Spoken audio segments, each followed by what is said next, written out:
or a bank that takes your money seriously?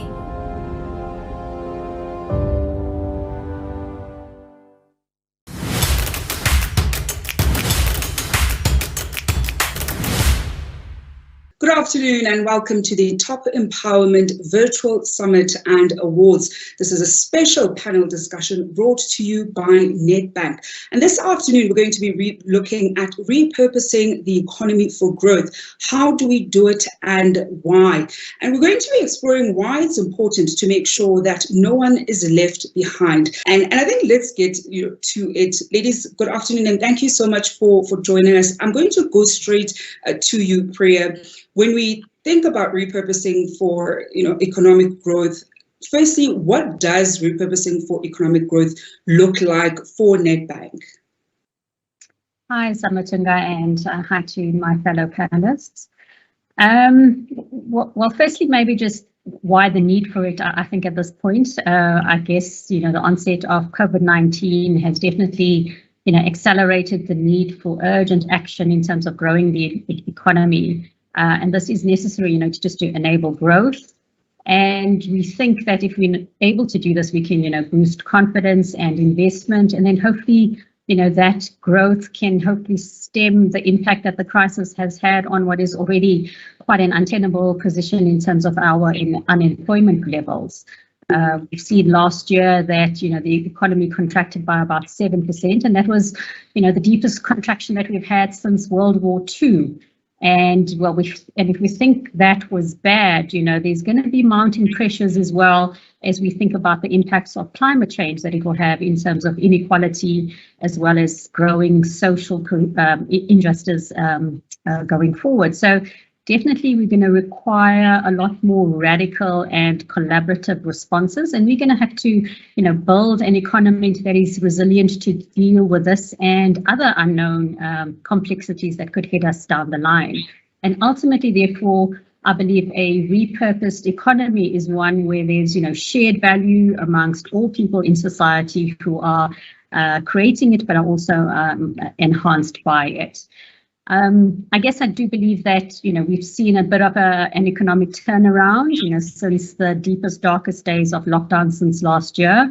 There's some initial views around positive growth in 2021, but that's likely to just be a little bit of a bounce. Well, I want to bring you in on this one, because I think one of the things that we certainly tend to see in South Africa when we talk about economic growth, the way the future of our economy is going, we're always going to be bound to talk about certainly the banking sector in its entirety, because of the huge role that and how big of a stakeholder the banking sector essentially is. I think from a holistic perspective, firstly, what does repurposing for economic growth look like from the banking sector? Because for some, it seems like a contentious, thing from coming from banking, and with others slightly more hopeful, seeing different financial institutions sort of reacting differently and putting forward various mechanisms to push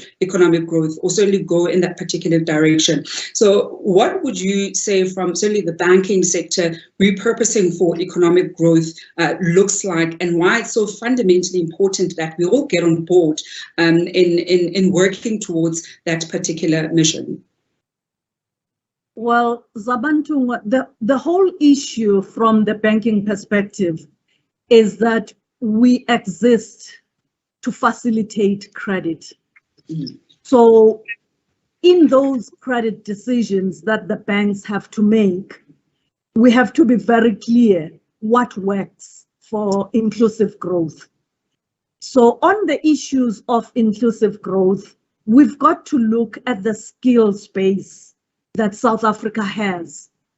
We know that we continue to be an economy that is very unequal, but we are still an economy that needs to grow.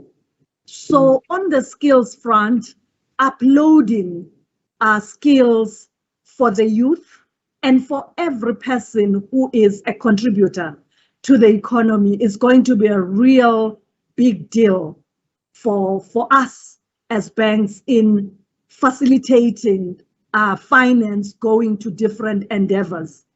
It's also very important for us to finance growth in South Africa for South Africa. So any measure that promotes domestic growth is going to be important. And when we speak domestic, maybe an inclusive part of domestic growth has got to have a component in it which speaks to the African continent. Because when it comes to trade, given the level of sophistication that the South African economy has, it can only work best for us to enhance our ability to trade closer to home, to develop our competitiveness, to trade all over the world, but also to build partnerships with continental players that's going to see us unlocking value in South African economy, value in our companies, but also value in South Africa at large. Tanya, I want to bring you in. I mean, when we look at private equity and the venture capital space, I think for me, it's been one of those spaces that, from a South African perspective, we're slowly seeing it on the rise. I keep up a lot with the private equity and the venture capital space in other markets. Perhaps share with us some of those constraints that individuals or even small enterprises would typically get when they want to access funding during the cycle of their business. Thank you so much for that question. I think one of the things that we faced with is a lot of people don't always understand private equity and venture capital as an asset class. So it's always good for us to take a step back and make sure that people actually understand what private equity and venture capital is. When we speak to international investors, institutional investors such as pension funds and foundations, they understand private equity and venture capital really well. But what they don't always appreciate is South Africa or Southern Africa as an investment destination. So a lot of the work that we have to do is to convince them about the attractiveness of the region as an investment destination. However, when you look locally, the institutional investors in South Africa, specifically pension funds, there's still a gap and a lack of knowledge about what private equity and venture capital actually is and how to build it within their specific portfolio. And until we've unlocked more local capital to be invested, we are highly unlikely to see more international capital flowing in. The international capital is asking us, we'll follow the locals, but we want to see the locals trust in their own asset classes to be able to invest. But in short, what private equity and venture capital is private equity and venture capital fund managers raise money from other institutional investors such as pension funds, sovereign funds, endowment funds, development finance institutions. They then reinvest that money into privately owned companies that are not necessarily listed on a stock exchange, but owned by private consortiums or individuals. And if it's a very early stage company, it tends to be labeled venture capital. And when it's a more mature company, that's when we label it private equity, because traditionally the check sizes and the type of risk that they take is different. Now, if we look at South Africa and some of the funding gaps that we have available or that exists within the life cycle of a company's journey, at the very onset, when someone starts a company or has an idea, there's not a lot of risk capital available besides the founder's own capital or going and knocking on doors of family and friends or colleagues or cashing out a pension fund. That's how most entrepreneurs have to start businesses here in South Africa. So there's definitely a funding gap at the very early stage.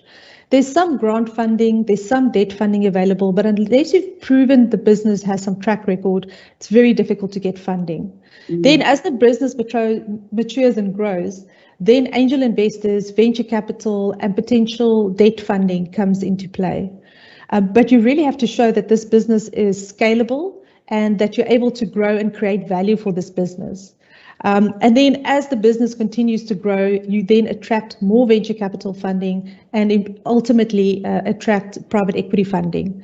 But the problem we have in South Africa is we don't have enough venture capital fund managers with big enough funds that can invest in multiple rounds or in the number of businesses that they want to invest. So there might be 100 entrepreneurs out there looking for money, but one venture capital fund can only invest in 10 because that's the size of fund they have and that's the capacity that they have as an investor to support that business. And I think that's the problem that we're facing. We need more capital flowing into these funds and more variety of funds so that we can see more entrepreneurs being supported. I want to bring Priya back on the issue of challenges, particularly as we're talking about repurposing the economy for growth. What are some of the challenges that we are already certainly facing, and even opportunities? Because in as much as we know our challenges, they're multifaceted and very multi-layered, what are some of the opportunities and challenges when it comes to repurposing the economy for economic growth? And you can even speak to how perhaps Nedbank has also started trying to take advantage of certainly some of the opportunities that they've seen and some of the gaps that they've seen and try to sort of work their way through addressing some of those. Sure, Sama. So I guess firstly, in terms of going ahead around repurposing the economy, it is, a national and social compact that I think is necessary in order to rebuild and I think that together can be a catalyst for inclusive growth, which I think is what's necessary, and also then to ensure that there's social cohesion in South Africa, which I think is also important to attract that investment that Tanya was talking about. And I mean, no doubt, financial institutions also play a key role in trying to enable this. And I mean, as Nedbank, this is something that we are quite committed to ensuring that we do our bit in terms of using our financial expertise to make sure that we can come up with the right types of solutions to do this. You asked about challenges. So maybe I think one of the first challenges to highlight is probably about, having access to resources. And I think this is a big issue for many small businesses, new and developing businesses and entrepreneurs in this environment. And I think when we look at it from ourselves as Nedbank specifically, what's important to us is around access to financial services and products to make banking easier and to obviously enhance financial inclusion. What do we do about this? I mean, we've got a lot of activities in place in terms of making sure that we can start reaching youth, reaching entry-level bankers or banking clients to bring them into the loop. And I mean, one such example is something called Moby Money, which is a banking made easy type of an opportunity where anybody who's got a valid ID number can basically open up a Nedbank account on any mobile device, and it's done within seconds. You don't need to visit a branch. You don't need any supporting documents. And what is key about this, it enables, small businesses and even informal traders to be able to pay and receive money digitally. It's immediate, it's direct, and it's actually very safe as well. And interestingly, in lockdown, where some of the traditional banking opportunities were challenged, we even saw many larger organizations actually turn to Moby Money as a way of a secure and convenient way of doing business. So I think what we need to think about is how do we overcome the challenge of making resources accessible to this broader community of people who I think are going to be the drivers of growth going forward, and definitely using what we see as digital opportunities and new innovative ideas to facilitate inclusion, I think is key. This is one of those issues or challenges that has different ways to get there. So it's almost as though, when you want to tackle this one, there isn't only one way to go about addressing it. So can you perhaps share with us some of the different partnerships that you've seen from the banking sector that have really created great outcomes that you'd like to share with us? Okay, so Priya has already spoken about the youth employment scheme that all banks support. And it's been a huge drive by the industry, the whole industry, to make sure that we are part of the solution when it comes to getting the youth involved. Some of the partnerships we are talking of right now are still in the area of skills, because what we are seeing is that the world, not just banking, the whole world has moved away from a person having one skill. And the world is demanding that individuals need to have an array or a suite of skills. So we have recognized that for our world to go forward, for our economy to go forward, we need to look, it's not the A, B, C, D exactly, but I would say the A is analytics. There is very little you can do if you do not have the analytical skills. In the world we are in now, the world of work requires individuals who would be able to get the information, make sense of it, deep dive into it, and create storylines that would create a value for companies at different chains of what we are talking about. But then the other set of skills that we want to obsess about is behavioral, because it's not about how smart you are when it comes to a test. It's about how well you'll be able to work with others, how well you will be able to present a concept from the ideation phase to getting resources for that concept and eventually having it launched as a program or a project. There is also a lot of effort we are putting together on skills in the coding side of the world. There is Girls for Coding, which all the banks are supporting. And there is then the digital skills and the digital world is really big. There, we need a partnership, not just among ourselves as banks, because we are on modernization and digitization journeys individually, but also as an industry. At the same time, we have to take our policymakers along, plus our regulators along, because eventually, whatever we do on the digital journeys has technology choices. And those technology choices cannot rest on one institution. They've got to be what has South Africa decided is going to be its technology journey. Then, are we talking about digital IDs for every South African, and what does that look like? And how do we enable particularly everybody? I will start with the much older generation to be able to be on par with the current generation, which is we have a generation of digital citizens. So if we are not pulling everybody up to be at the digital surface, it means our economy is being left behind. When we look at access to resources, firstly, how can we make sure that more people are just better resourced?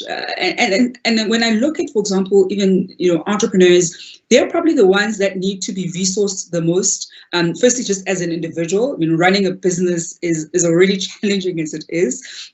You might just find that, look, you're the big picture person. You're not the one who's going to be keeping up with invoices, but that's a skill set that you're going to need in order to run your business. So how do we then address the issue of access to certain resources, particularly as small business owners and people are looking to build businesses that can grow and scale? Yeah, Zama, I think one of the challenges is that there's so much information out there and it's not always aggregated. And that's very difficult for entrepreneurs to navigate. Some of the red tape just in registering a business and some of the aspects that you need to get off the ground in terms of just being compliant to run the business. And that's not even just doing what you're supposed to be good at, which is acquiring new customers or you're getting your product to market. So I think from a resource perspective, initiatives such as the ones that Priya mentioned, where there's resources and tools available for entrepreneurs when they get stuck, or when they need information, I think getting more people those kinds of resources or access to resources is critical. But I think it's about getting the entrepreneurs to know where to go and find the information. Because the information is out there, but where do I find the information, and is there a path or a journey for me that's mapped out saying, start at A, move to B, C, D, and E. And I think that's where we're lacking, is that it's the industry and the ecosystem all want to do wonderful things, but we're a little bit fragmented. So we don't look at what is the actual need or journey of the entrepreneur, and do they know where to go and find what as and when they need it. So even if you look at funding as a resource, do they know what kind or type of funding is the right kind of funding needed for their business, depending on their life cycle? It might not be equity funding. It might be better to have debt funding where they are in their business, or for the reason that they want the capital for. When they go out and look for equity funding, it's because they are willing to give up a portion of their business to someone else, because that's what equity funding is. You're giving up a portion of your business to someone else in exchange for capital, but you need those resources over and above the capital. And the resources that equity partners should bring is access to markets, access to networks, strategic insights, operational improvement, and contacts to specific consultants or places that can help you really build your business and get it to a growth or maturity stage. So there's access to resources, I think, is critical, but we tend to see the access to resources in the main hubs, but it's how do we get those resources to the rest of South Africa, that it's not only always Cape Town and Johannesburg and the main metropolitan areas that are supported, but how do we get those resources to all of the entrepreneurs, and how do they know where to go to find what they need? Because I think the one thing that we've seen that COVID has highlighted is the vulnerabilities, and the fact that we are unable to run businesses digitally, we are unable to access the information or the consulting that we need. So where can we go and find that information? So for me, a dream one day would be one port of call for entrepreneur to go in, and it just takes them through the journey from A to Z. And Priya, I want to bring you back in. When we talk about repurposing for economic growth, there's certainly key focus areas, and some of them have already come out, throughout our conversation, from Bongi, from Tanya, even yourself. Perhaps if you can share with us, what are some of the key focus areas that would be important for Nedbank when we look at repurposing for economic growth, particularly with the view that we want to make sure that no one is left behind. So it isn't just about we're moving forward, we're going to be successful, it's about profit. It's understanding that success also means we're all going together, because as that proverb says, if you want to go far, you go alone, but if you want to go, if you want to go further, you go with with the group, and you want to make sure that you're not just going fast, because that you can do by yourself, but you certainly want to go further with a collective. So what are some of those key focus areas that are crucial, or certainly top of mind for Nedbank when it comes to repurposing for economic growth? Zama, well, maybe just let me pick up on the comment that Tanya made around, access to information and access to be able to become a lot more effective and efficient in terms of running a business, or just knowing what to do. And I think one of the things is about, or that we've identified, is about channeling that appropriately from the youth at this point in time, and let's give them the right access and the right opportunity, and hopefully they can use that and develop. So one of the things that we've done as an example is launch something called Unlocked, or Unlocked.me, which we believe is about unlocking the potential that the youth have. And yes, they need to be channeled in the right appropriate way, but they need to be given the tools as well. And again, hopefully by us focusing on the youth, it's about making sure that they are walking with us into the new economy of the future. So Unlocked.me, or Nedbank Unlocked, is about, like I said, enabling the youth. And what we've been able to do is, highlight certain courses that we think is available to them, that they could utilize it in terms of improving their capacities and their skill sets. We move from there into terms of, creating career advice. Again, a lot of people, have a thought around what they want to do, but don't exactly know what it means to take on certain careers. So again, able to provide them with some sound career advice. And then about, just access to bursaries and how to access the NSFAS application scheme. So we go through that process, and ultimately, it's to try and get them into a working environment. So again, we support them through creating smart CVs. So hopefully that they can become employable and develop a career on the back of that. I think just in terms of, around your point around not leaving anybody behind, I think what we, also acknowledge is that we're a key player in the industry and the environment. And in so doing, we have to take others along with us. So, we've identified, transformation from within as a key way of repurposing our environment. And we start by making sure that we can partner and invest and develop our own supply chain. So we get involved in terms of developing and growing, businesses that are part of supplying us services and products and solutions. And we do this in a number of ways. We invest directly within them. We ensure that we can try and create funding. And as Bongi highlighted up front, access to credit is key for some of these smaller businesses. But we also do something called an enterprise and supplier development program, which we launched, I think, in about 2015. And the program is around, business mentorship, business acumen, and ultimately just about coaching business owners. And, it's really great to see some of the outcomes of that. And just one example is somebody called Mila Services, and they were, a one Black woman-owned cleaning business. And they had quite a unique model because they empower, qualifying staff to become business owners of their own. And, what we've been able to see is this business just grow from around 22 employees to now over 500 employees that has 10 franchises across the country. So, that's what we do from within. We've talked a lot about skills, but I think, again, there's an evolving environment, and we talk about new ways of work and new skills for the future.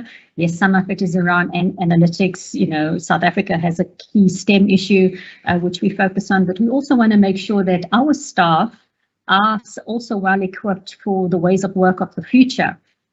We know that our clients' needs, in banking are always evolving, which means that we as banks and as bank staff need to keep track with that. So we tried to ensure that we can introduce the right types of development and training programs for staff, that they stay attuned in terms of the digital things that are happening, making sure that they have access to quick learning courses. So again, it's not the long 6-month courses that they have to go through, but something that's available to them online that, they can take a morning off and be able to go, quickly and easily and try and get access to a course around something that's interesting to them, but hopefully can also add another skill set to them for the future.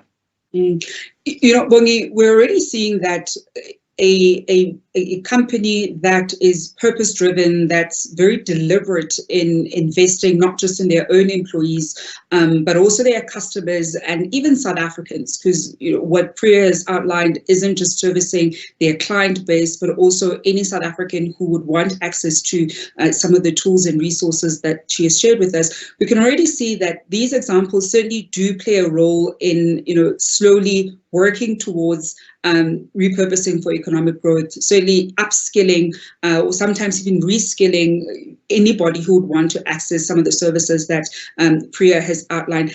I'm keen to find out from you how the banking sector, and broadly speaking, has also played a role in ensuring that no one is left behind, because one of the fundamental understandings is also that, and we were saying this earlier, that you want to make sure that you're succeeding in a successful environment, and that's very key. And it would be particularly key for financial institutions, because in as much as, you were saying earlier that you're in the business of, facilitating credit, you want to make sure that people will be able to service those credit facilities, and they're only able to do so really in the event where we're all successful. We have work. You can prove that you can pay off, whether it's vehicle finance or your mortgage loan or whatever the credit facility that you'd get from your financial institution. How would you say the banking sector is playing a role in ensuring that no one is left behind? We do that in a number of ways. Last year, when COVID hit, one of the most crucial meetings that I ever had was with SASPO, which is a union in the banking sector. My last meeting with SASPO, as we speak, was yesterday. And touching base with the union, for me, has represented a point of saying BASA is an industry body, but we've got a common stakeholder. And that common stakeholder is the people in the banking industry. The very first conversation we held was about the skills that may over time disappear in banking because it's not needed anymore. And my challenge to them was, do you have platforms for us to engage on what the future looks like for you? Because we are in this together. It's not just that your membership will shrink. If the banks are going to go on the AI route, there are a lot of jobs that are going to be, to start off with, there will be a complementarity between machine learning and individuals. Obviously, machines will go faster than us as individuals. So what I have on the table is an offer which says, let's talk about at an industry level and at a union level, where do you see new possibilities? And probably my offer last year was really premised on the study that I saw from the World Economic Forum. But now, as we are continuing conversations with the unions, we are again together on providing solutions on how we are going to vaccinate all banking employees. We are not going to leave anyone behind because the goal is to look beyond COVID, but we still have COVID. So what do we deal right now? We deal the subject of who is eligible, and that's determined by government. But once we've secured, like now we've secured 2 sites for banking workers, my next, because we signed for those yesterday, all the contracts, my next is getting more of those sites. And the help I'm getting from the union, it's a simple question. To your knowledge, where is the concentration of banking employees? So that when I negotiate with government, I negotiate for something that makes geographic sense. So that is just about how we all survive. But when we go after and we say we're now poised for economic growth or growth that is fueled by availability of the vaccine and a sense of well-being that we are going to feel as a nation, the conversation has to change. I know fully well that hope is not a strategy. However, I do want, whenever I have this conversation, to start with the economic fundamentals for South Africa. South Africa is a good country. It's got a good economy. So how do we make that which is good to work for everybody? And maybe just to give you an illustration of what, to give color to this, One of the areas which have been devastated by COVID is the leisure industry. And if we're not going to get international tourists flocking to our shores, firstly, we are far. Secondly, we have a number of variants which may keep them away. We stand ready as the banking industry to be that social dialogue platform where we say tourism operators, all of them, the whole value chain, are clients of ours. So it is in our interest to have conversations which are meaningful about how tourism, internal domestic tourism, can be resuscitated. And honestly, I don't know any of my members who will turn that conversation down when we say, let us bring these operators around the table with us. And let's talk not only narrow, because on a narrow sense, we know that the credit standing, just the economic standing for most of the companies in the leisure sector has taken a heavy beating because of COVID. So what do you do to repair those companies? But we are even willing to say, what is it that we can discuss with those companies, also with the unions, also with government, to get the cash flow?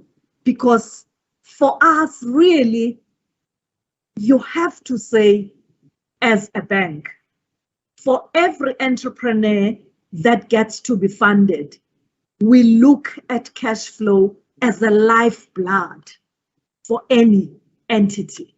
So we want them healthy. You know, Tanya, as Bongi was talking, a part of me was thinking about how certainly some of the research that from a private equity and a venture capital perspective, if there's any research that you've done where you've already identified some of the, scarce resources and ways that are essential, because we've been talking about some of these resources, we've been outlined ones that the World Economic Forum has said, are very key when it comes to the world of work.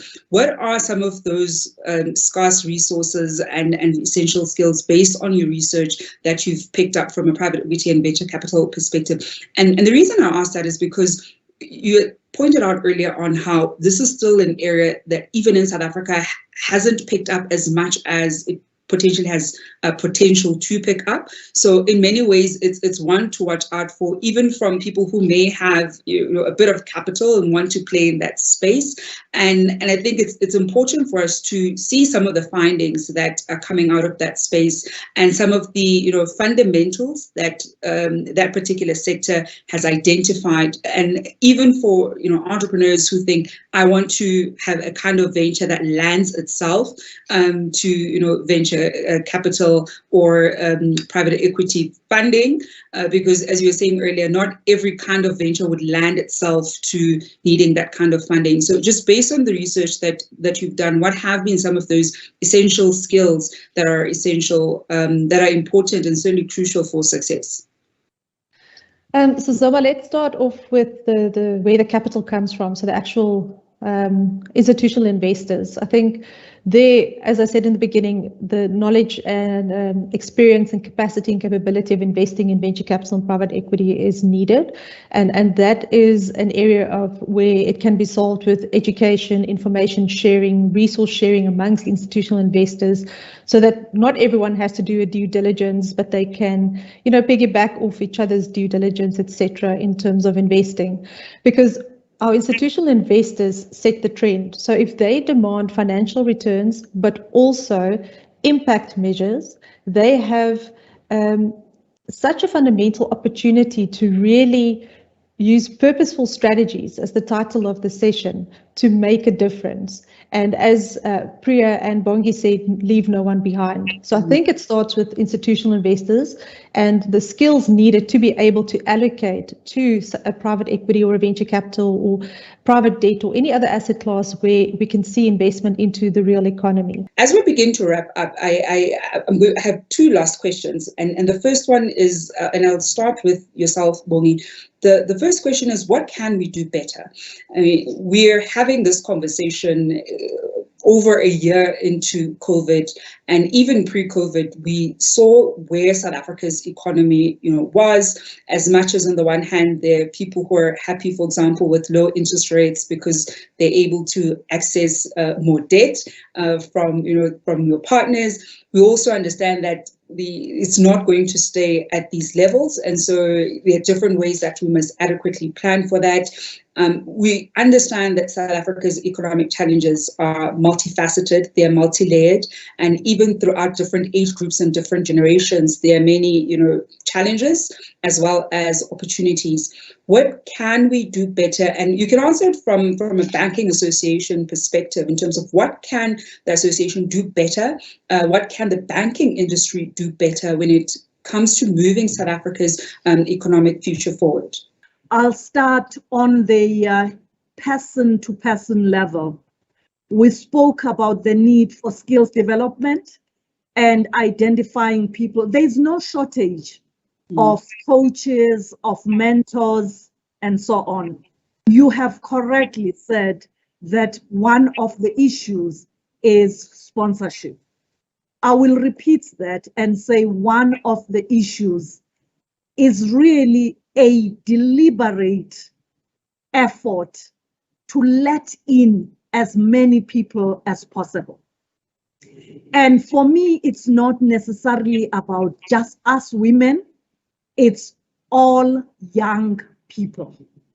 Let them in, even if they are not supposed to benefit with that one interaction. But if you've got a deliberate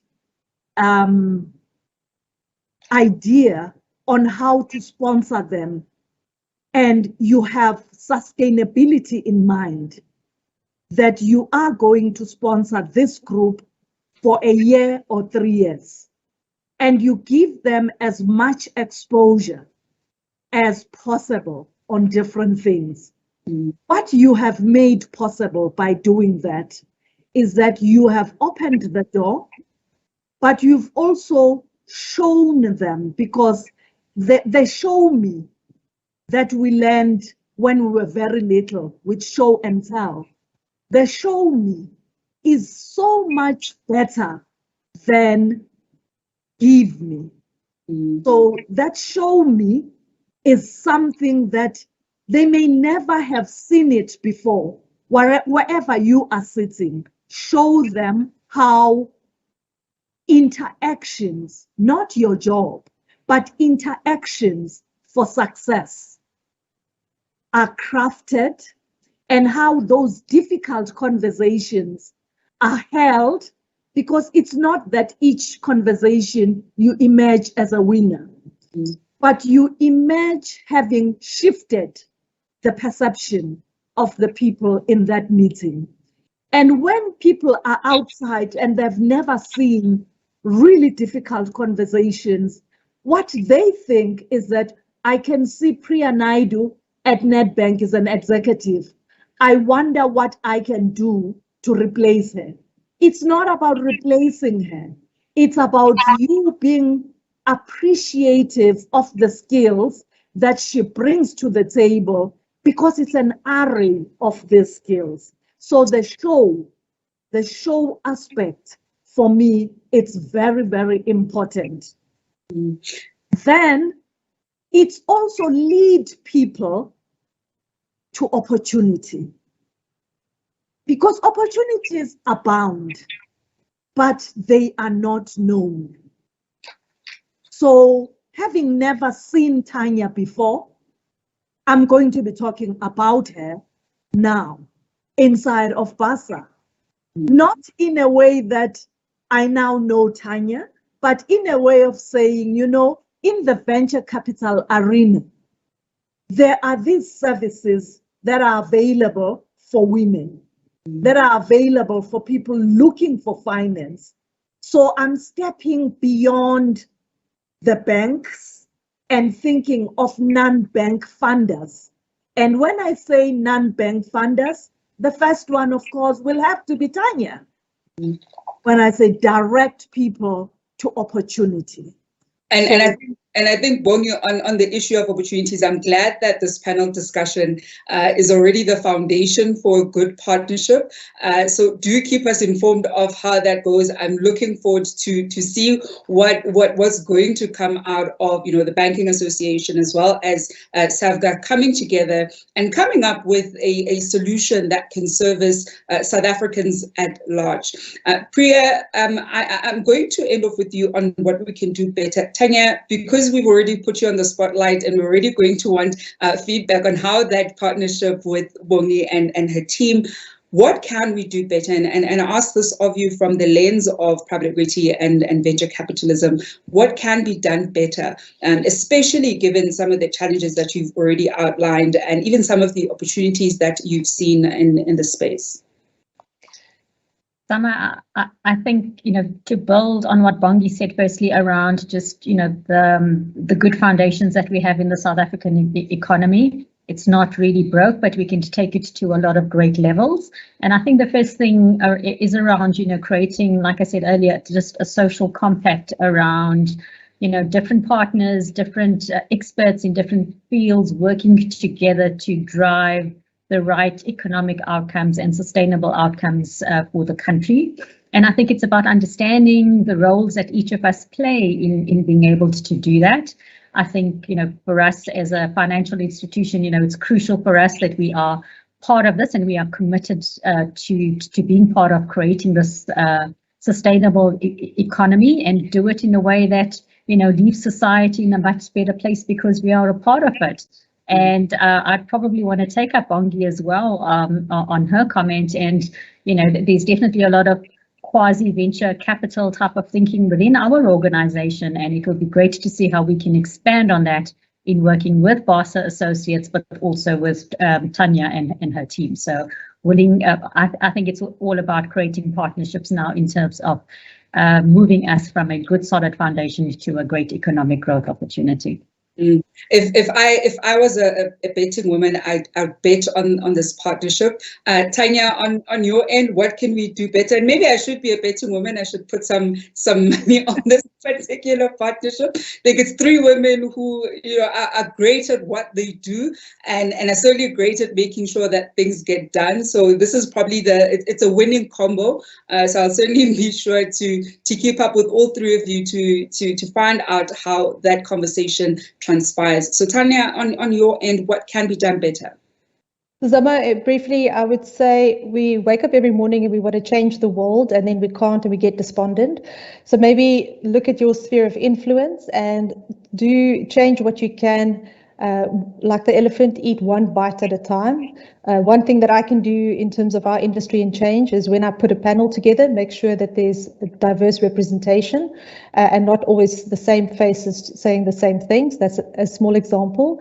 And then the other thing is the biggest gift you can give someone else is of your time. So if you do have some time to give, whether it's to share your expertise or experience or just be someone that they can tap into for advice, give of that time, whether it's on a personal level or at an organizational level.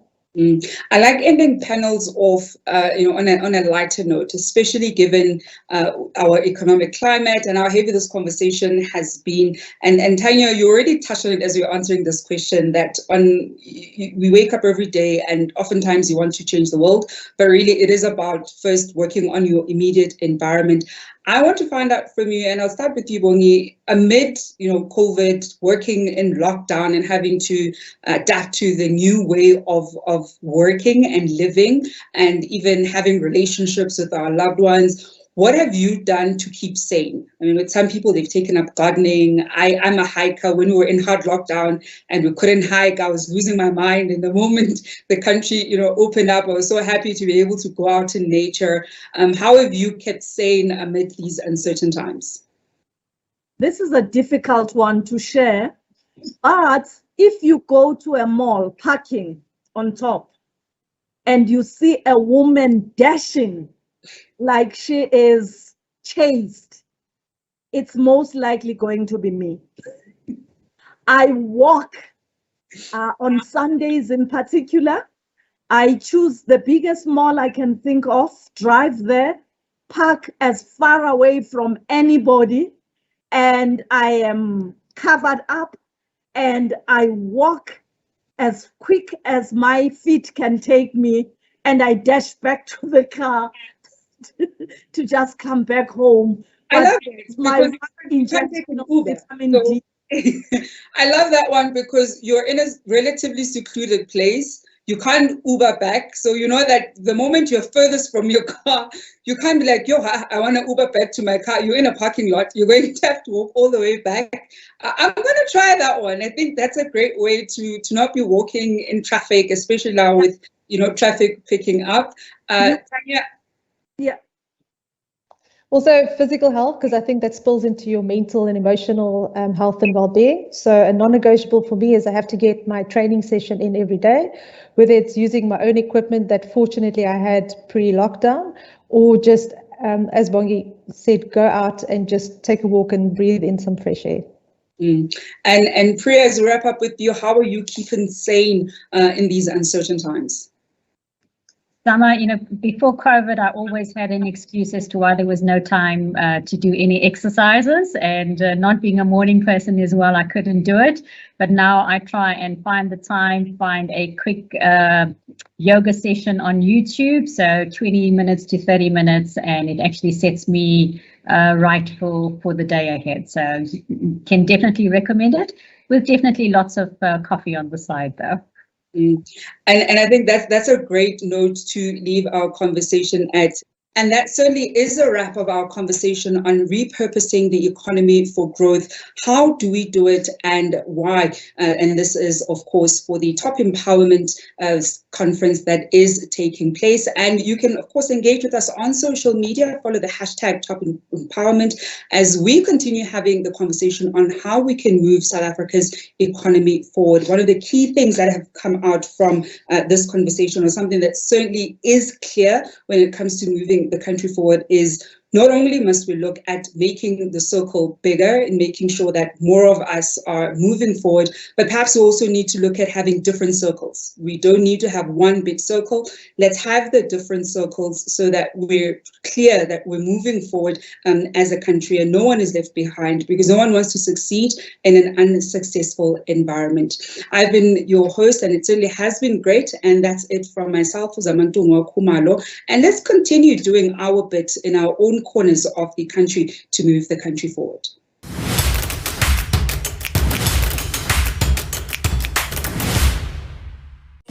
You can do anything.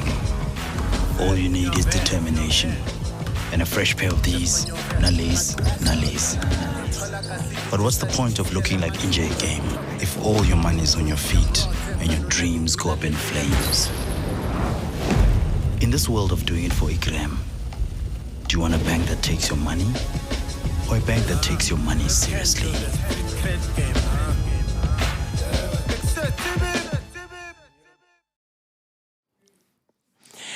And thank you so much to our wonderful host, Zamatungwa Khumalo. It was really great. I enjoyed it and it gave me some time out, but I'm happy to be back with you again. And I loved your last question, Zama, on how we are coping with this continuing pandemic and all the challenges around us. And exercise definitely is quite key. I feel motivated when my trainer calls me today to ask me if I want to train. I'll try not to tell him to go take a hike.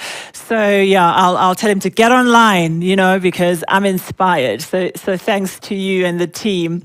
Next up, we have an address from one of our sponsors, and that is Salsi and Simo Mkize. The Chief Commercial Officer is going to be speaking to us on understanding socio-economic as a BE element. And let me tell you a bit about Simo.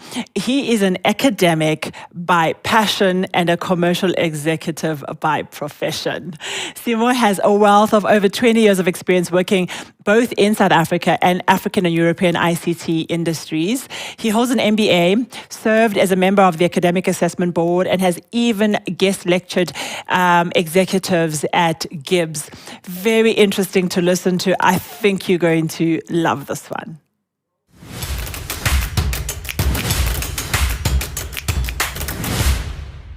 Good day, ladies and gentlemen. Thank you for the opportunity to share with you a couple of my thoughts around the socio-economic development as a business driver for sustainable transformation. Socio-economic transformation, why is it important? For a country to thrive, there is a social compact required between business, civil society, the community, and government at large. Sustainability of business also depends on social cohesion. Big businesses in South Africa has to consider socio-economic development as a strategic imperative. A lack of social cohesion and low social economic development has a negative impact on communities and in turn, businesses who draw customers from these communities. In order to have a thriving economy that is inclusive and transformed, big businesses need to play their role in socio-economic development to empower people and small businesses, which is a key to driving and building a thriving economy. So, digital inclusion and social economic development, why is it important? According to the World Bank report of 2016 on the topic enabling digital development, the internet promotes inclusion, efficiency, and innovation. How does it do that?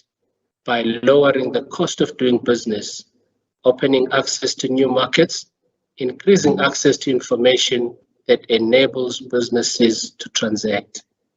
An example of this, it quotes, e-commerce platforms has enabled small coffee farmers in Kenya to find new customers, cut the middleman, reduce costs with limited to no traditional marketing expenses at all.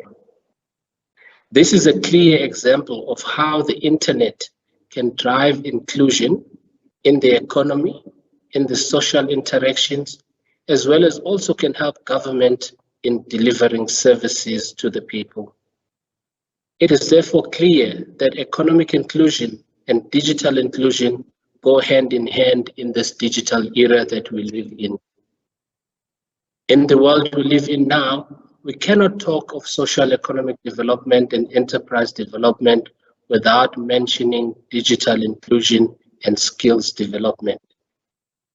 In order to move the economy forward, we need to invest in bridging the digital divide so that people can learn, access entertainment, do business, socialize, access critical services, and shop online, especially with the impact of lockdown and COVID-19 that we are experiencing currently. As a result, there is a growing need for a pool of skilled digital practitioners, as well as quality technology and solution in order to achieve this goal. Additionally, investing in digital inclusion also empowers consumers to make informed decisions when they are making purchases and engaging with products and services, as well as access other markets that are beyond just their communities. But then you may ask, what is our role as CELC in enabling this ecosystem? As an ICT company, CELC uses its technology and enables growth for our people, the economy, and the society at large. We have a number of social programs that drive digital capability, targeted specifically at the youth, like our Take a Girl Child program, which has been running for the past 19 years. We have moved this program to online in the last 2 years, specifically with the restrictions of COVID-19, but it has also enabled us to focus on digital skills. Our Data Science Academy, which is again a very critical program in driving digital skills and developing these skills within our own employees, as well as also bringing up young people to understand and learn some digital capabilities. We also have an innovation challenge, which pretty much looks at the South African talent out there from entrepreneurs in the ICT space and challenge them to come up with projects and products that actually can help in driving our economy. This has been a very, very exciting and insightful program that CELC has been involved in the last few years. We have also made available to the communities technology-led solutions that are driving upliftment in the communities, like donations that we make in the form of data, airtime, equipment through our partnerships with smartphone device manufacturers and computers. We've also been involved in programs to connect schools and healthcare facilities to the internet. This has improved the quality of the healthcare that they provide, as well as the quality of the education that is made available to our kids. CELC is spearheading the digital inclusion and digital skills development for our own staff and our own need as a business, but also for the industry and the country at large.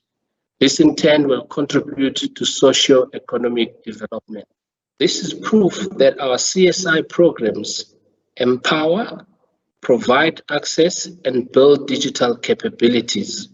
We indeed invest in initiatives and programs that will truly empower people, because we know that knowledge and access to information is power. It is the proverbial analogy of giving a man a fish vis-a-vis teaching a man how to fish.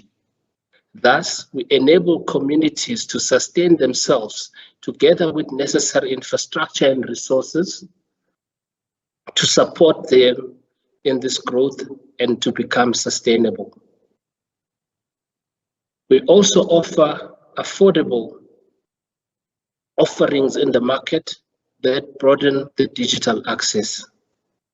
Leveraging on our new and exciting network strategy as the largest wholesale aggregator of network traffic, we are on a journey to bring the best network at the best price to our consumers. One of the products, which is actually a great proof point for this, is our recently launched Home Connector Flexi product, which is a proof point that yes, indeed, quality services can be provided to our customers at affordable rates. Home internet connectivity has always been seen as a luxury purchase reserved just for the few that can afford it. However, in this digital age, it is no longer a luxury, but a necessity in every household to have access to home connectivity or some form of Wi-Fi in order to be able to access the basic services. We therefore believe that this product will play a critical role in delivering this digital access to our customers, and it will indeed go in line with our plan to bridge the digital divide and taking the realities of our societies and community needs into consideration. Now our customers can afford to buy data that's not only affordable, but also is at the right price point given their own affordability levels. They can then use this to learn from home, access information and resources that will otherwise have been unattainable to them.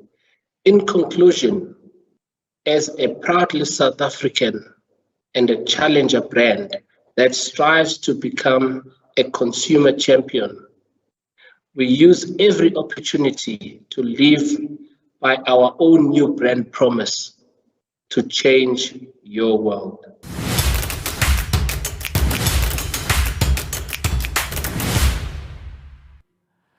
And we're delighted to have Celsi on our journey as we all want to change somebody else's world. Well, I'm off to have another panel discussion. Please do come along.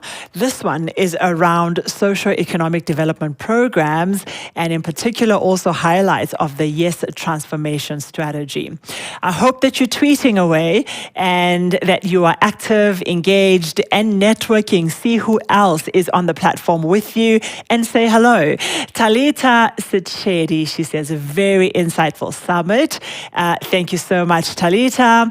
And the next one is from Rolene Ne, says that the Nedbank panel discussion on repurposing of the economy for growth has been very informative and some key points have been made. Thank you so much, Rolene. And the next one, Cruden Alexander, says, look at your sphere of influence. If you have time to give of that time. Truth is being told right here on the Transformation Summit. Enjoy. I'm coming back in just a moment.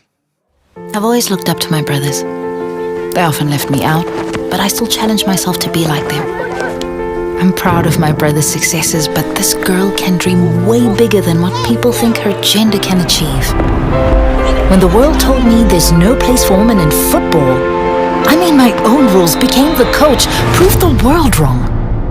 Because in a world that tells you you can't, it's up to you to change it. Change your world. Celsi.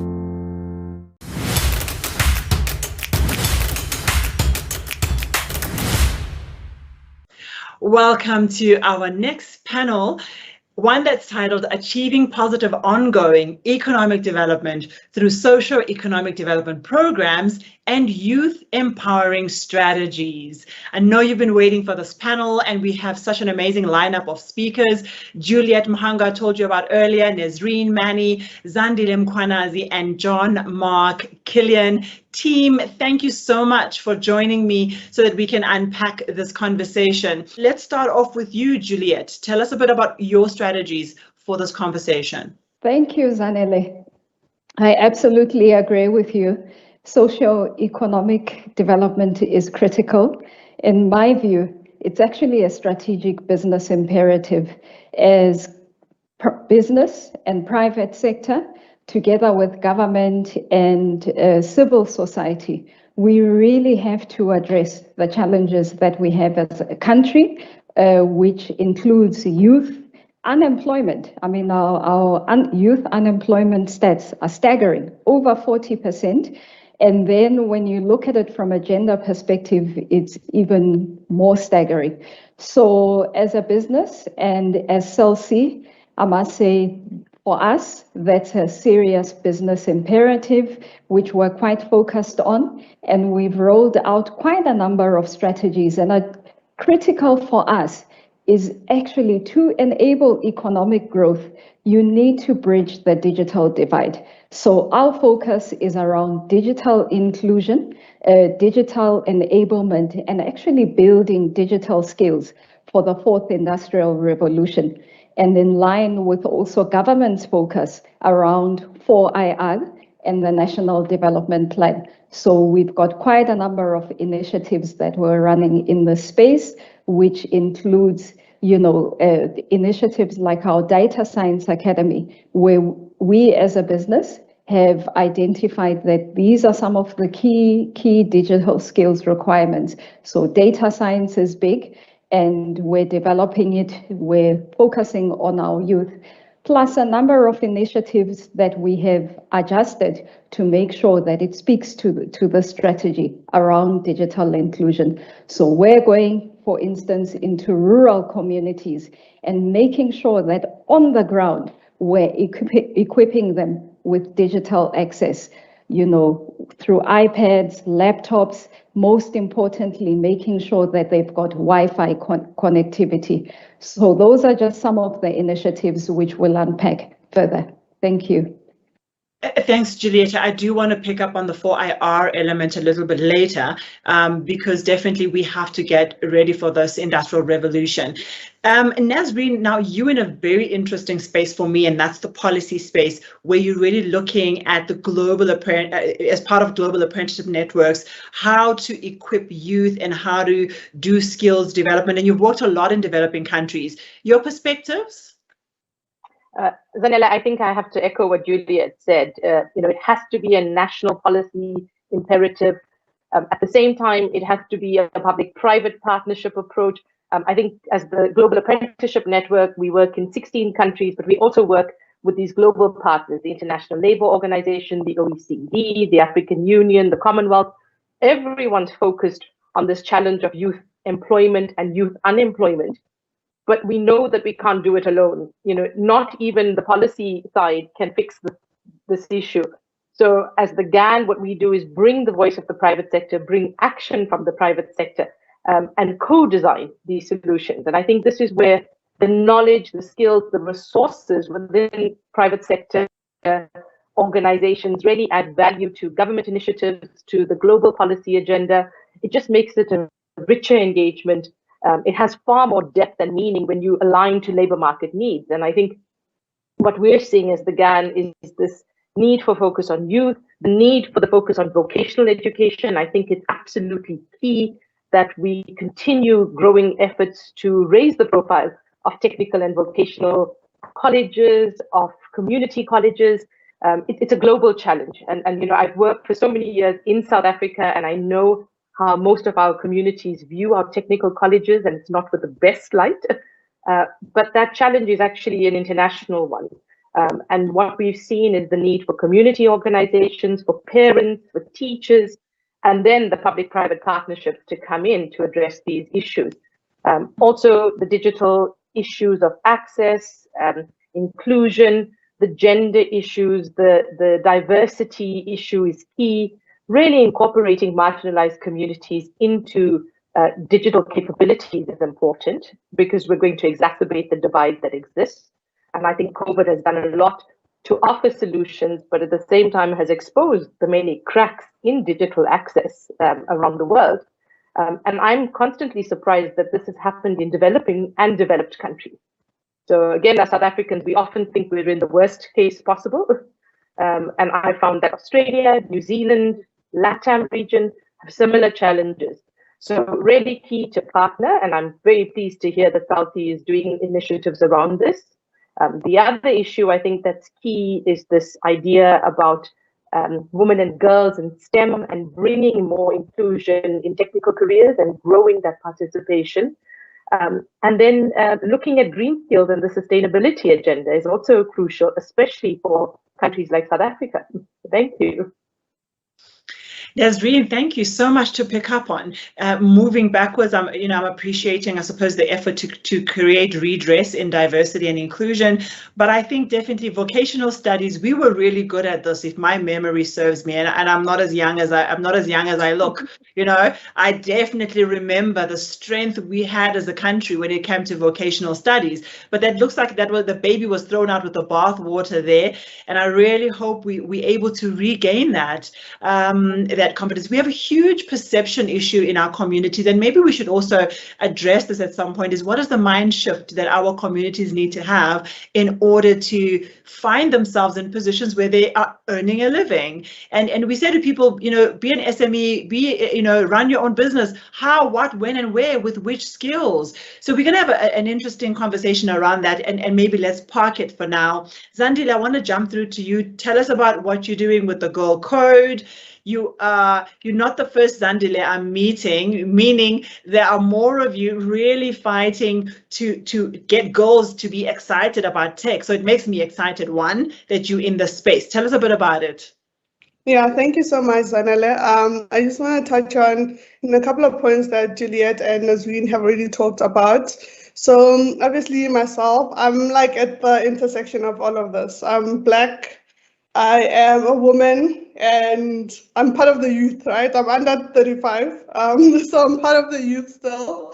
And for me, like, I've always sort of, thought about how can I make a difference? You talked just a bit about entrepreneurship, and I find myself in that space. So being someone who was somewhat privileged, like I went to a good school, I went to university, I did my master's in applied mathematics, I got an opportunity to work for tech companies.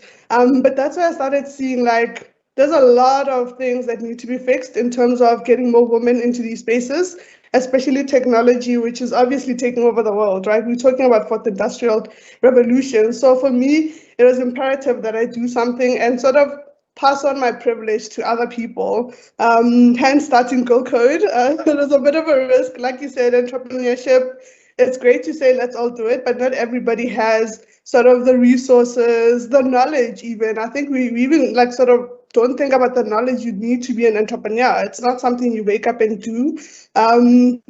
So with Go Code, our mission is simple. We want to get more young women and girls interested in technology. We want to teach them and upskill them, and we want to see them ending up in companies such as Celsi, for example, right? And actually this year, I am the ambassador for the Celsi Take a Woman, Take a Girl Child to Work, which I'm super excited about because I get to bring my passion for technology to young girls across the country and show them that I've done it. It can be done, and it's really a great vehicle that can be used to make sure that we're pulling young girls out of poverty and giving them the skills that they need so that they can, participate in the economy and just also be part of this fourth industrial revolution that we're talking about. So it's something that I'm very passionate about, and it's very close to my heart. Yeah. Thank you so much, Zandile. Wishing you, I suppose, the best. And I think you're going to have some great insights to share with us in terms of what is needed to empower young people. What are some of the basics? And good luck on your role as the ambassador for Take a Girl Child. Juliet, you need to answer this question later. I've been waiting for another organization to come up and start doing Take a Boy Child to Work Day, and nobody's coming up. So when are you giving up this Take a Girl Child and doing Take a Boy Girl Child? But I'll come back to you for that question. Okay, be prepared for it. Jean-Marc, what an interesting role that you play as part of Umsizi for Sustainable Development.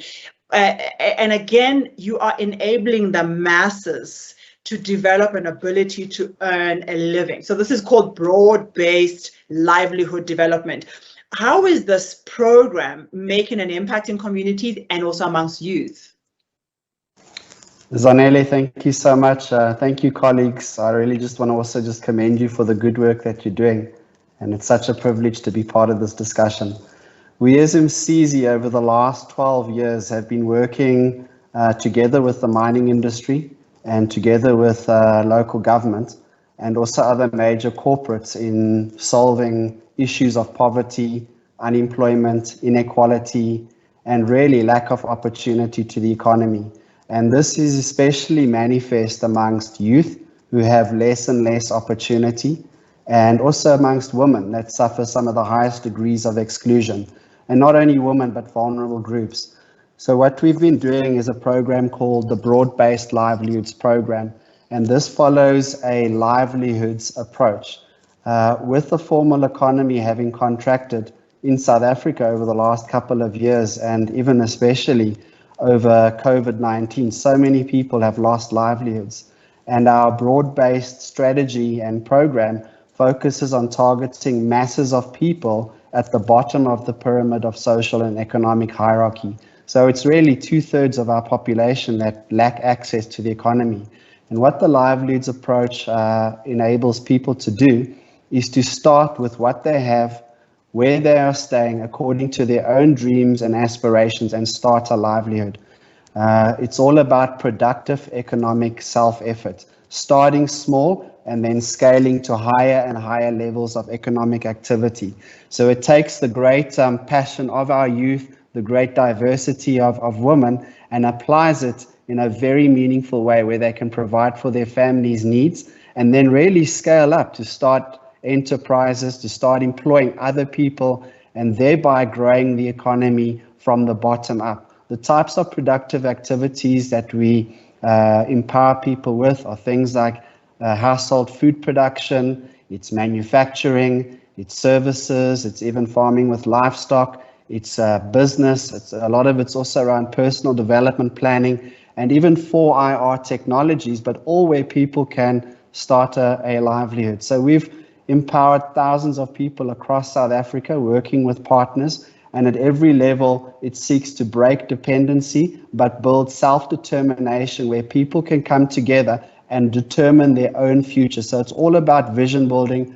I love the slogan, recover, respond, regain, rebuild. And I'd land it with saying it's recovering what has been lost to our youth and towards those that have been excluded. It's about bringing in knowledge again and getting people to take the first steps out of poverty, out of unemployment, and thereby regaining their dignity and becoming prosperous, and then rebuilding those communities where they become the change agents, but on a mass basis. We're not talking few individuals, but really igniting the informal economy, which then positions and shifts that pyramid up, creating more and more opportunity for people to come in. So it's all based on livelihoods, but then scaling up further and further. Thank you, Zanele. I get super inspired, when I hear the work that people are doing, and I'm glad to hear that it's in the numbers of the thousands, of people that are learning how to earn a sustainable income. And I think in South Africa, that is a societal issue. Is a lot of times we are waiting for somebody to come and save us or to give us an opportunity, give me a job. And and that is one of the mindsets I think that we really need to change. You need to be able to create a sustainable income for yourself. How are you dealing, and this can go to anybody in the panel, how are we dealing with issues like education that is sometimes so poor that it's difficult, to lift people up? How are we dealing with gender-based violence and and inequality in the work that we are doing? And you're welcome to pick it up and go with it if you want to. Thanks, Zanele. I'd like to have a go. I must say, very impressive, John. Also, just listening to everybody, it's very encouraging that all of us in our different spheres, there's quite a big focus around empowering youth. To your question, Zanele, that's actually mindset from where we sit is critical in actually working with the youth. So a lot of our initiatives, we've spoken about digital skills, a lot of our initiatives are focused on building that digital capability. But I think the mistake we must not make is not actually empower our youth holistically.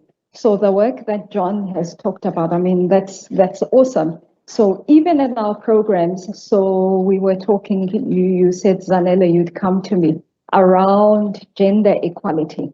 So if I look at Take a Girl Child to Work Day, the work that we are doing, many people think it's a one-day event. And the program has grown. It's actually, we've got a slogan, it's called More Than a Day. So our objective is to immerse these youth into the world of work. And we're saying, don't just bring them in for a day. Allocate them mentors, let them go through the business, speak to people, in the career fields that they're interested in. I've seen many girls come through here, they had no idea when they started about certain career fields. And just being embedded in the business, they actually pick up and say, wow, there are all these other careers that we're not aware of. So the mindset is exposing the youth in terms of what is available, different career fields. Sometimes we battle. For instance, I've seen with the youth, we talk about digital skills, but the problem that you face is that many of our youth are not interested in maths and science. So you go to the ground to actually at a high school level, even at a primary level, to really talk about maths and science, why is it important, and provide the support so that they come through at least with that mathematical and science background. And then with our programs, we don't only focus on the technical side, we also help these young people to understand themselves, So we have initiatives where they come in, we do quite a interactive individual assessment, we give them feedback in terms of their strengths and where they can go from a career perspective, and then bring in the mentors, people who can actually motivate them. I mean, they get to see, like here we've got Zandile. That's why we brought Zandile on board, because they can see there's a young Black female who's in the digital space. So it motivates them and they can see that it's actually possible. I go in and I talk about my journey, where I began, where I come from, because sometimes it's intimidating. There they see, oh, wow, there's a senior female. She must be like untouchable. Now they hear, oh, wow, I'm from Tembisa as well. And I grew up, and they're like, wow, so you've come through. So I think that's the mindset bit that we work with, actually, and say it's possible. Yeah. So for me, I think to wrap up, all I'm saying is let's not only focus on the technical competence, but actually work with the youth to develop. There are other skills that they need in the world of work. They need EQ, they need influence, they need problem solving. You need to provide holistic upskilling.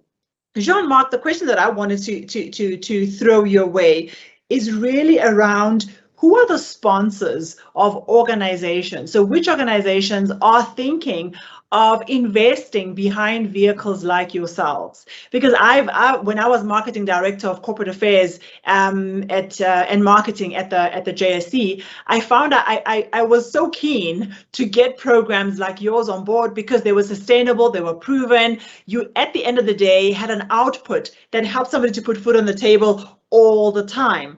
I worry about internships because they're short. So people move from internship to internship to internship, still not able to stand on their feet. So really, I lent more towards what you're doing, because people have got to be self-sustaining even when the program ends. Which organizations are backing and supporting, initiatives like yours? Thank you, Zanele. Let's expose those who said no to you. Before I answer your question, I just want to comment on something that Nazreen said about policy. Just one quick statement. It's so essential that policy does not obstruct a local economic development within communities, because a lot of local government policy actually keeps people further excluded and further disadvantaged because it obstructs them from coming into productive activity. I think even some of the bylaws in the municipalities actually prevent informal economic development. Even some of the water laws, there aren't enough laws around productive water uses which people can have access to. So it's so important that policy enables an environment of or a culture of productive economic use on a mass scale from the bottom up. In terms of our funders, we started this program in the mining industry about 13 years ago, and I was largely disgruntled by the issues of exclusion and poverty which I witnessed, especially in mine-affected communities. We all know, colleagues, some of the past, a lot of the apartheid, migrant labor laws and everything that happened in the past has perpetuated issues of exclusion today. So around 13 years ago, we started working with some of the major mining houses in South Africa. And today we're working with the likes of Harmony Gold, DRD Gold, Vedanta, Sibanye, Stillwater. Under the mining laws, they have to develop what is called social and labor plans. So it is law that they have to invest into socio-economic development in their communities. And they have to address the issues of poverty and local economic development and obtain a social license to operate. So that's public endorsement of their mining operations. So together with funding from mining houses, but also donor funding and also corporate social investment and BBBEE investment, we work with partners in investing resources onto the ground, but straight into communities through the right amount of knowledge, mentorship, and infrastructure that could cause what we call a wildfire effect, just like a flame during winter that spreads in a veld fire. We're looking for what is that trigger effect in that local community that will spread sustainably and naturally from one person to the next. And then we trigger that effect with knowledge, with education, and with opportunity into the local economy. Some examples, for instance, with Sabanya, we're working together with another organization called Reimagine South Africa. And in Marikana, you all are well aware of Marikana and the issues of the past and the travesties that happened there. The community is still very much in trauma there. And because they're in trauma and there's issues of healing that need to take place, and you mentioned GBV, gender-based violence and all these things, those ills stop a society from moving forward. It's very difficult to develop unless you address that. So we're working on a program called Renew Marikana through Sabanya, which focuses on providing very tangible livelihood opportunities for people to become involved in a mass-based approach, where immediately they can feel the benefit and have income and put food on the table and provide needs. Then the second leg of that deals with a component called sustainable relationship building. And this is restoring unity within communities, because as long as you have jealousy and animosity, when you bring something good, others are going to steal it. Others are going to try and break it down. So it's all about restoring faith in leadership and then using leadership as agents of change to create a network of sustainable relationships that can allow development to move forward. And then the third area focuses on your social welfare. So it's your GBV. It's dealing with issues of dignity and self-worth, especially with women, and working with the youth that they see women very differently, but also breaking that despondency, because a lot of that is because of hopelessness and despondency and anger, and creating opportunity for the youth. So we work on a partnership basis, but there's also a lot that we do by ourselves through our own income earning initiatives as Umsizi and partners. I hope that answers some of your question. Oh, it's beautiful. I think it's a great story to tell, and again, it's a holistic story. Take care of the person first, and then enable the person to take care of themselves. And these are global challenges. We think we are unique in this area, but we are a traumatized world, not just a nation. There's so much trauma to go into. I really appreciate that you put so much leaning into that. So you really also touched on something very critical. Is you went to solve a direct need. You linked yourself to an opportunity, not just based on an idea, but a tangible need, and you weave your way in communities to be able to solve a problem. Zandile, on a smaller scale, you've done the same. You went into an industry and you thought, here's a problem, I really want to solve it. But there are a lot of other people who see problems and they're not able to step out and begin to make a difference. So tell me, how do you do that? How do people who are listening today say, I'm really passionate about this, I want to step out and actually start to make a difference? What would you share with them?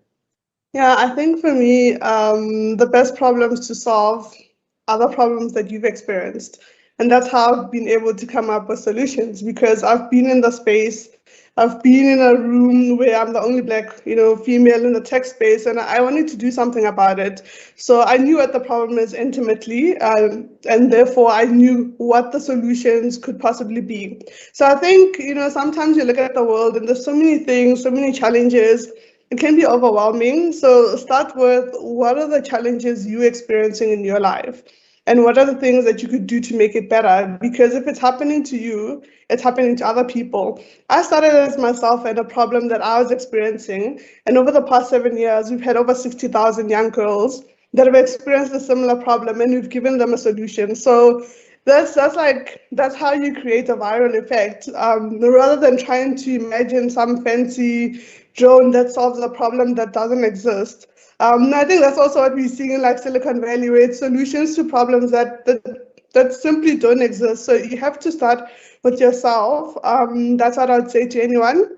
and then do your research and find mentors, find people. I mean, the internet is so amazing now, especially LinkedIn, where you can sort of link up with professional people and try and get them to mentor you and get you on the right path of being an entrepreneur and building a business. But Zanele, the other thing I just wanted to quickly touch on, which Juliet mentioned earlier on, and you also sort of posed a question around the boy child as well.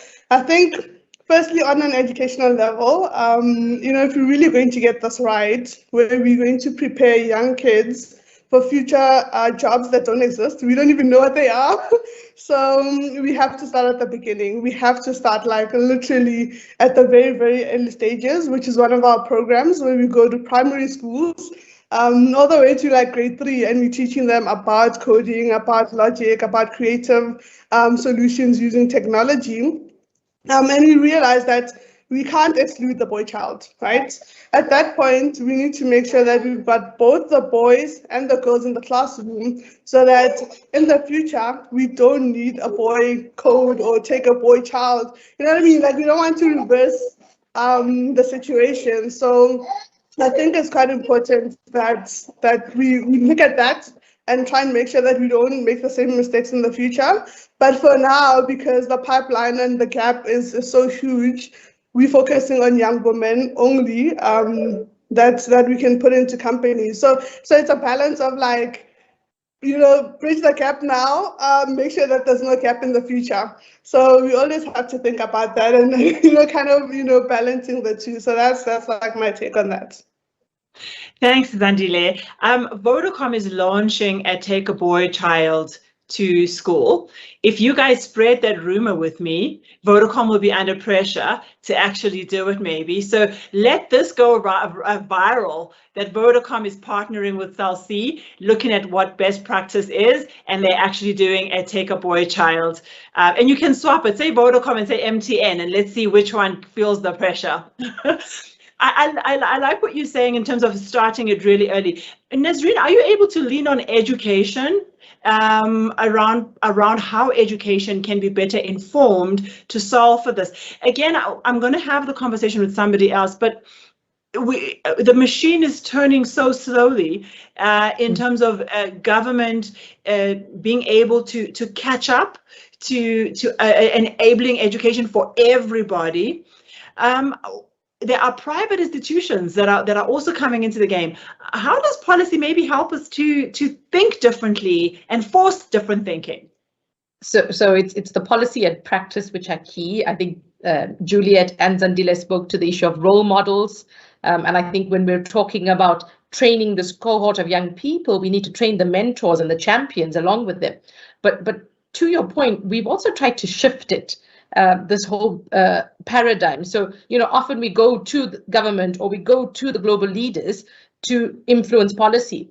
We've just tried something in Argentina last year where we trained high school teachers on career guidance, because the challenge is we know technology is influencing work so much that, like Zandile said, we don't know what the work of the future really entails. What are those specific jobs?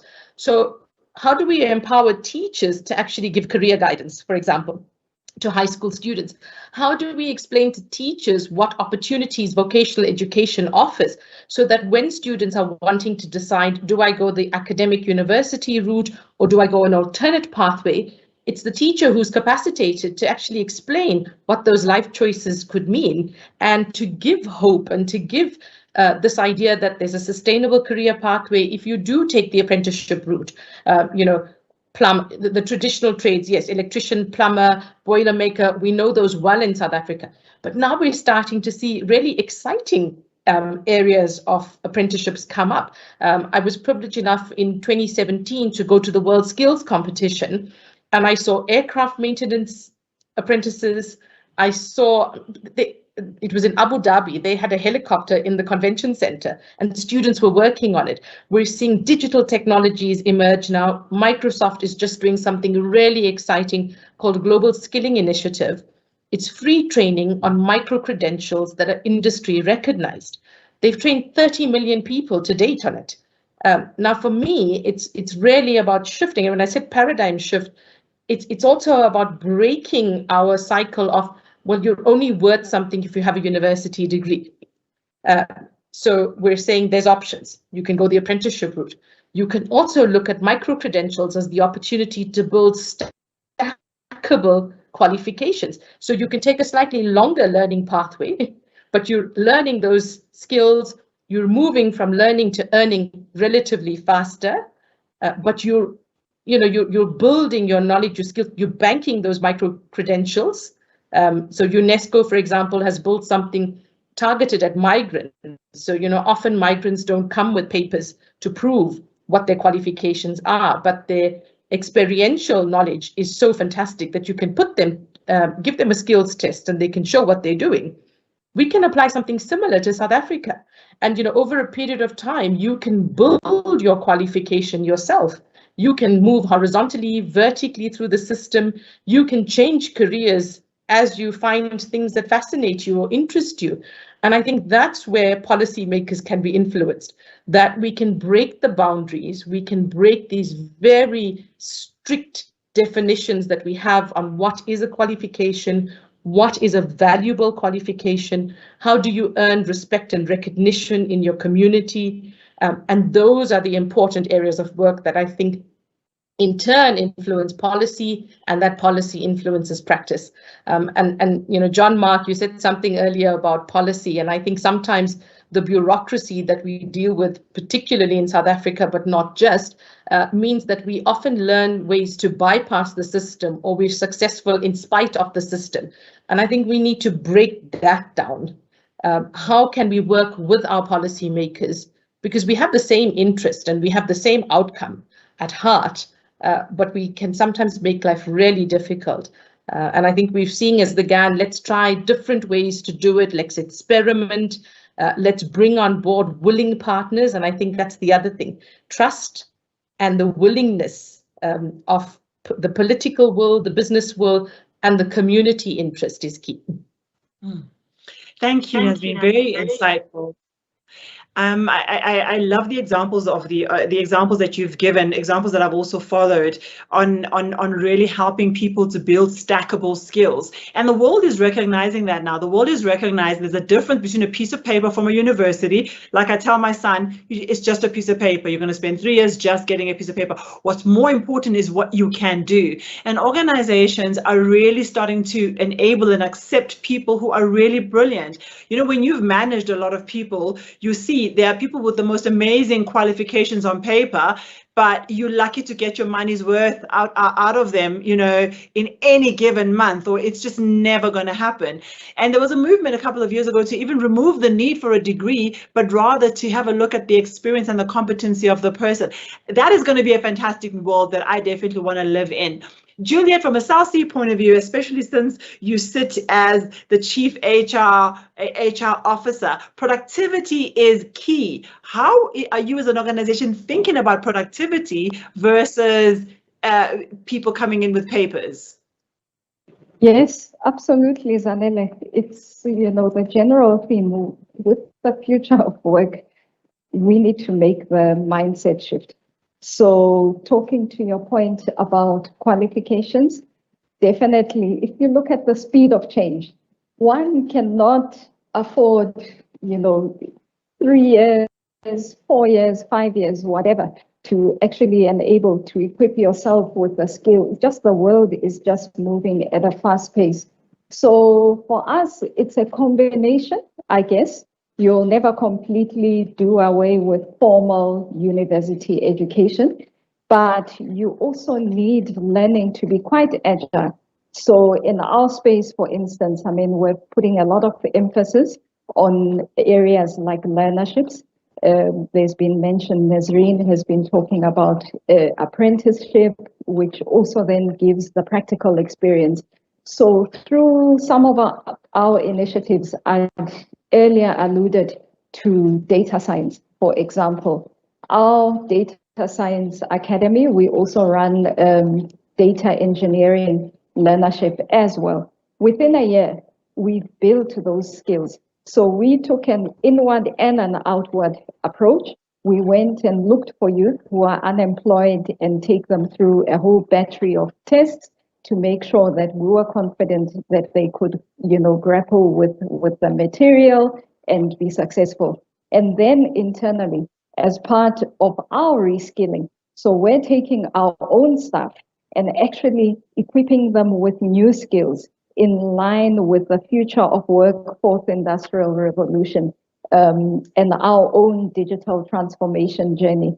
And for over a year, a lot of it is actually conducted virtually, online, and then with practical application. We challenge them with real life projects on the ground, and it gives them that practical exposure. And within a year, you've got a qualified data scientist, which is one of the big skills requirements globally, for instance.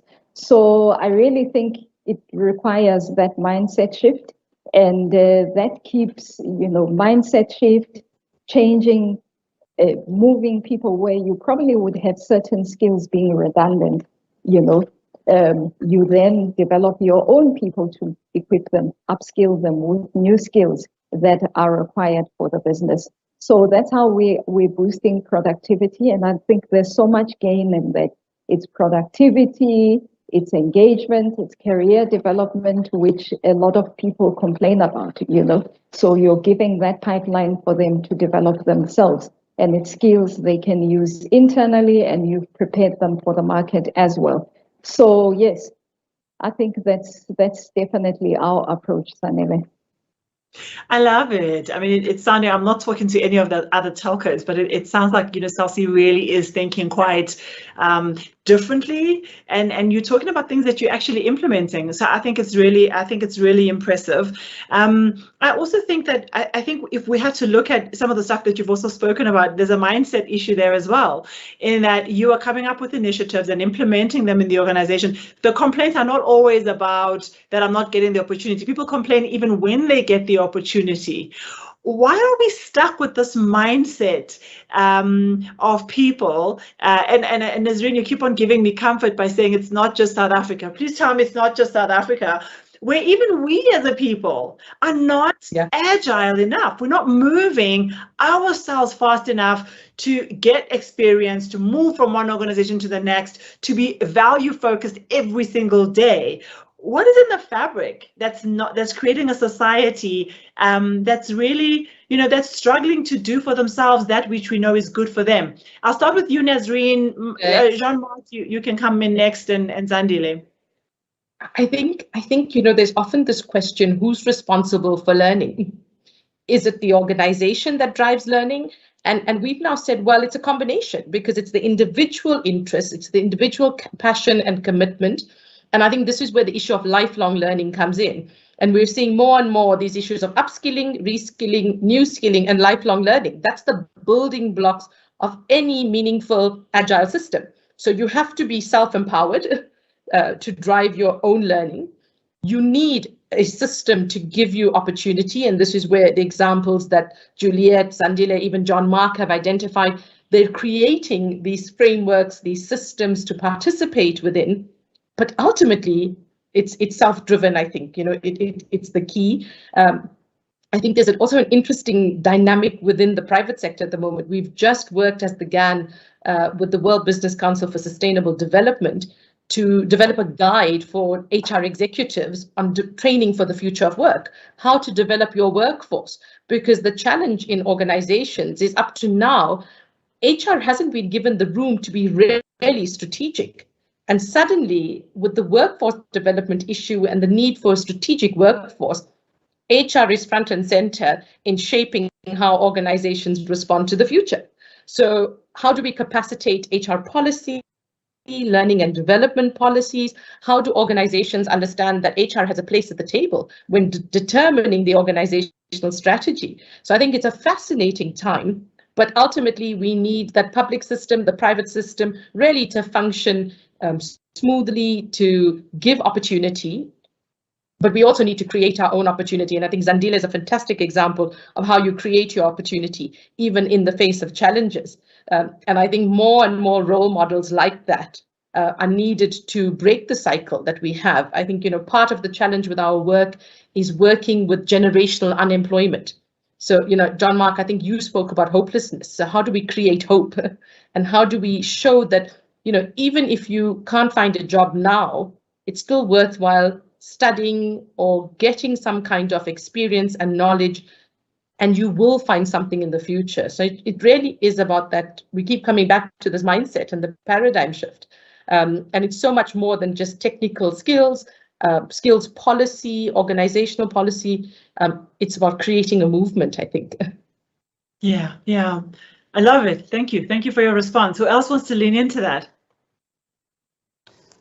Thank you, Zanele. Thank you, Nazreen. And I love what you said about paradigm shift, because it's really about unlocking people's minds, isn't it?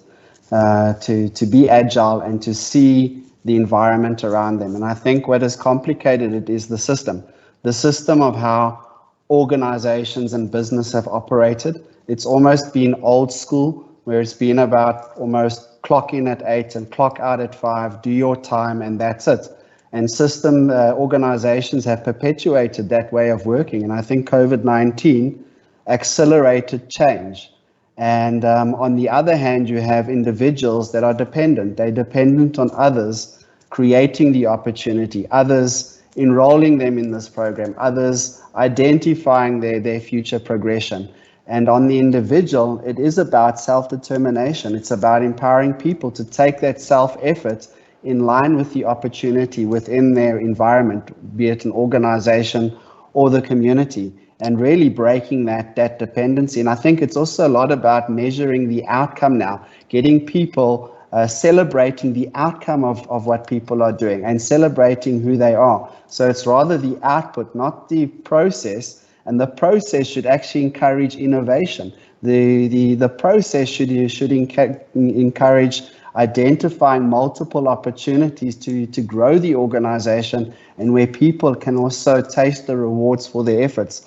I mean, the earlier discussion around 4IR is also a very interesting one linked to this, because this actually provides our youth and women with the greatest opportunity at the moment in South Africa for development. And 4IR is not something that's coming, it's here upon us. But on the flip side of that coin, 4IR offers the greatest potential for exclusion, because what it brings in is a more specialized skill that can nurture the divides between biological, technological, and digital. So if we leverage the space and allow the educational program, it talks to policy as well, to be applicable in immediate context. For example, you could have someone living in a community in the Northern Cape running a business in Johannesburg just through their laptop. Someone in the Free State in a community there could be the PA to one of the global executive companies of Microsoft in the United States. That's the kind of barriers that can be transcended. And I think it is about transcending the barrier and also equipping people for change, because we are in an environment of phenomenal change, not just with COVID-19, but where South Africa has come from a distorted past. So it's about equipping people. How can they become agents of change? How can they leverage that change for their personal opportunity? And also then, how can we create a much more inclusive South Africa, bringing in that diversity, bringing in women, bringing in youth, because they have phenomenal new ways of thinking. So I also think the top echelon of organizations, we're referring to CEO and executive structures, are still in an old way of doing things. And that doesn't encourage innovation. And we'd like to see the youth coming to those top echelons to bring in their new flavors, the diversity and the new thinking into these conversations of socioeconomic development. Stunning. Thank you, Mark.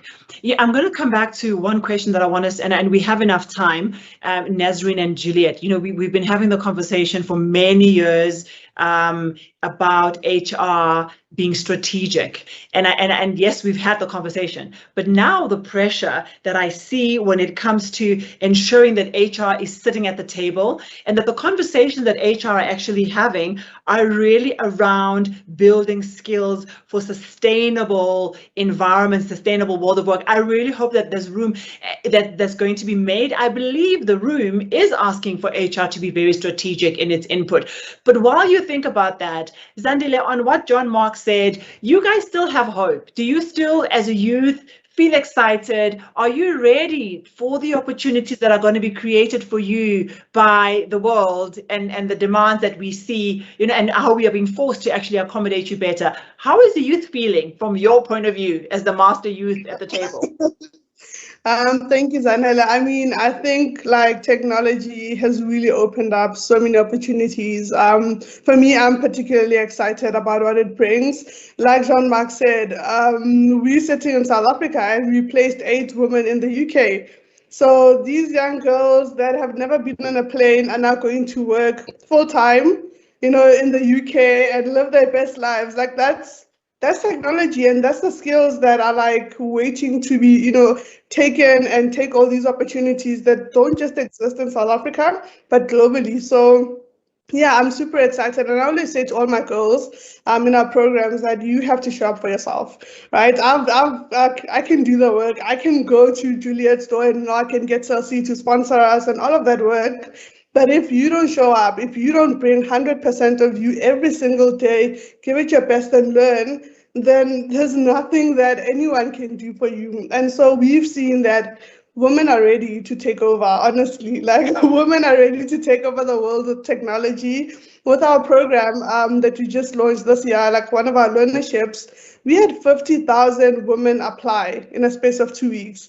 I mean, that is massive for an organization like ours. And that told us that women are like sitting there ready to take on opportunities that are given to them, ready to show up for themselves, for their communities and for their families. So I 100% believe that we're excited about the future of technology and the future that it brings, opportunities that it brings. So I'm just like, wanting and have this passion to upskill as many young women as possible and bringing on more partners that can help us do that, not just from a private sector, but the public sector, having policies that enable us to operate in a space where we don't have those, qualification boundaries where you have to have a 3-year paper and stuff like that. So I'm very much excited about the future, definitely, yeah. I hope I'm taking some of that excitement and rejuvenated energy I also wanted. Thanks, Zandile. Juliet, HR sitting at the table. Finally, it's terrible we even have to say it because we should be there as a voice, and not just you, talking HR in South Africa and really providing that strategic input. Is this new world that we're being challenged with around the world of work and the kind of people it needs, is it going to do it for us where we get to sit and drive strategy around people?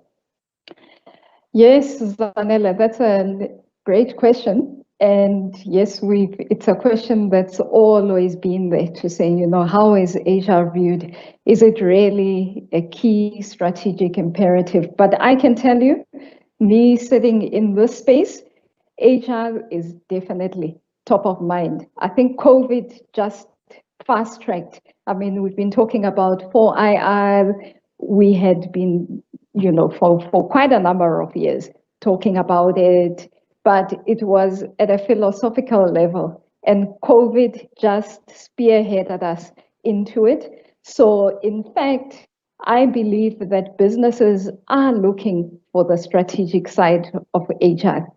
Those days of just HR running IR recruitment, the usual things, top of mind in any executive. I mean, looking at where I'm sitting, a lot of our exco meetings are centered around people.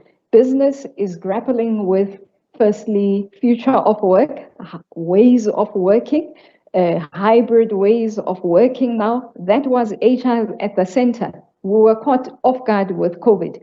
We quickly had to adapt, come up with policies around, flexibility, working from home, and all of that. And even if you look at the economy and where we are, lots of businesses can't afford to have a huge headcount, employee base. We've now had to adjust and be innovative. Some parts of your workforce are going to be permanent employees. The gig economy is this side. You need talent that you can quickly tap into for a specific project. They're on your books, but they're not full-time employed.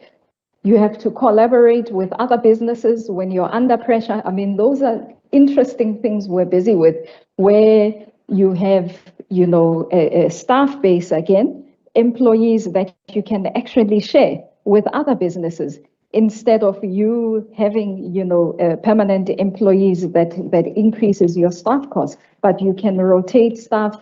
So what I'm saying, Zanele, it's the most exciting space to be in the HR, in the HR space. And more businesses are actually expecting HR to be ready. So we need to upskill.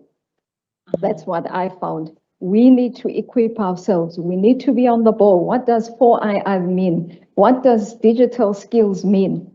If business is struggling with cost, what are the innovative ways that one can come up with?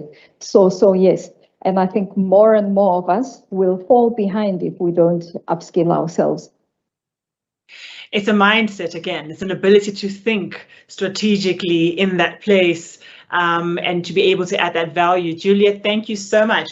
Nazreen, last couple of comments from you, and we're actually going to end it off with you. Thank you, Zanele. A real privilege to be with this group today. I think there's so much innovation and there's such passion, but I want to put a spin on about the sustainability issue. So we often talk about skills for sustainability and think about the green economy. We're now talking about sustainable skills development to equip the workforce to be agile, to be responsive, to be able to move through the labor market and react positively to the changes that are happening. And it means empowering each individual. And this is where this partnership comes in, and this organizational approach and that overall public-private sector partnership. But I think ultimately what's exciting, and Juliet phrased it really nicely, that this is probably the most exciting time for us to meaningfully influence learning and development and policy and practice. So thank you. Thank you so much. Well, I have to stop it right there. I thought it was a powerful panel. Can you believe an hour has passed? When the hour started, I thought, oh my gosh, an hour, we're going to cover everything, but I think we've covered so much. Jean-Marc, Zandile, Nazreen, Juliet, thank you so much. It's really been an honor to hear your voices and hear about the work that you're doing. Wishing you all Godspeed. Thank you so much.